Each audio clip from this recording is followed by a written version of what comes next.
I thought that one of the reasons that writing out of and within African American culture was precisely this load of information from everywhere.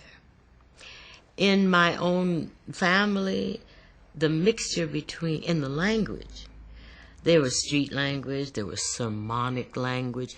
You know, people actually quoted the Bible to you as a child and said, you know, nothing is more, and I'm not going to remember one of them, but they had biblical phrases in regular conversation.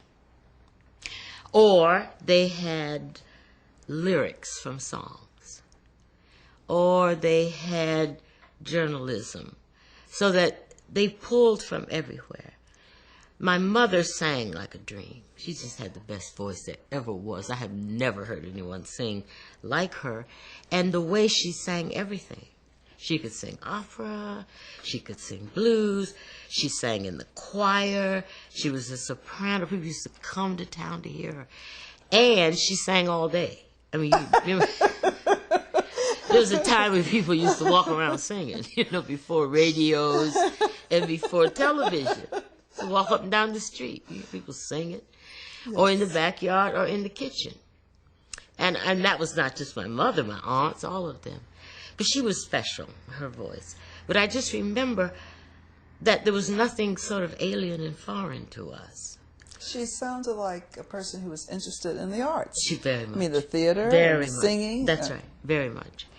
And, you know, I'm sure if she had a druther life, it would have been. Yes, it sounds like it, yes. She was, you know, and she respected people who were artists, you see. Now, that quality of richness, when I began to write something like Song of Solomon, and I was trying to pull from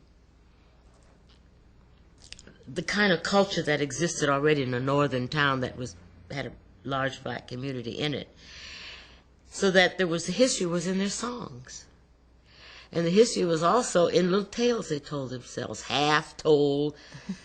And the history was also in the mixture of, and notice that book stops in 1963. Yes. I wanted to get it just before, you know, things broke out and became much more articulate and focused, yes. You know, along with civil rights movement. Yes. But up until that time, that's where that information was coming from. Now, I started out, frankly, thinking about a story I had always heard, because I was very enchanted with the myths that and saga and, you know, mythological stories that had been told to us as we were kids. Because I thought the one thing you say about a myth is that there's some truth in there, no matter how bizarre they may seem. And the one that I had always heard that seemed like just a child's wish was the one about black people, black slaves, who came to the United States. And under certain circumstances, they would fly back to Africa. So that's, you know, yeah, it's an escape thing, you know, it's a little psychological trick. But when I looked at it more closely, I read a lot of those slave narratives, you know, that they published in the 30s. And the interviewer would ask certain basic questions and then some others. He or she always asked that.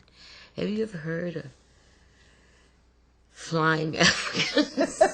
Or people taken up and flying back to Africa?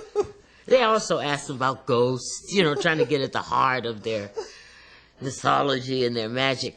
And everybody said one of two things. No, I never saw any, but I heard about it. Yes. Or they said they had seen it. Most people said, yeah, I never saw it, but there was a woman there. So it wasn't like they said, no one said, what are you talking about? In Africa, where you get that? They all had heard it. So I knew there were some people, Georgia Sion and people, who still had this thing. So I thought about that in what I thought was a much more interesting way. Instead of just being a child or a sort of naive escape story, it's about flight.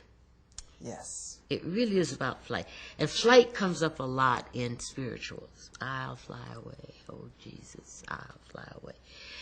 Understandably. Understandably. Yes. So what is there about that? It's probably escape. It's also the move away from earth into things that were more spiritual. I mean, it has a lot of connotations. So I'm thinking, how can I make a contemporary story about a black man, young black man, who learns to fly, or who makes his escape? Not geographical escape back to Yes. Africa, but another mindset. Yes. How does he escape the prison, the cultural prison that he found himself in? And that was his journey. It's a kind of an unlearning and a learning.